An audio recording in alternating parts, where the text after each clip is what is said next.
Ku është problemi që ne masi të morim abdes apo të pastrohemi, ku është problemi që të falim 2 rekat namaz dhe këtë ta bëjmë tradit? O Bilal i tha, mbrëm në natën e Isras dhe Miraxhit, pash që ishe përpara meje, ose në një ëndër që pa pejgamberi alayhis salatu wassalam. O Bilal tha, isha në xhenet, po pash që ecëshe para meje. Çfarë mendon ti? Pejgamberi alayhis salam po pyet Bilalin.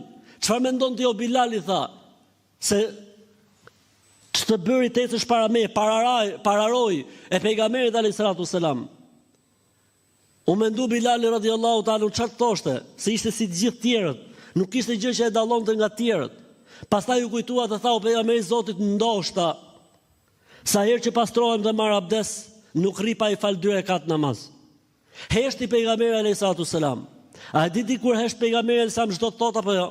Heshtja e pejgamberit alayhis salam është miratim, se pejgamberi alayhis salam nuk mund të heshti për diçka që nuk është e vërtetë.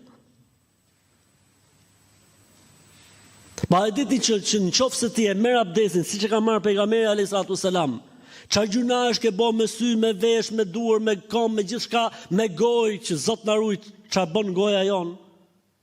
Të bind gjitha në tokë. E nëse e falat 2 rekatshin i përqendruar, i dërguar Allahu sa se më thot në hadithin e Humranit, shërbëtorit të Uthmanit radhiyallahu ta'ala anhuma, thot kush e merr abdesin siç e mora unë, abdesin e pejgamberit alayhis salatu wassalam, dhe pastaj i fal 2 rekat namaz, i përqendruar në namazin e tij, Allahu do t'ia falë të gjitha gjunahet që ka bërë. Hadithi është i saktë.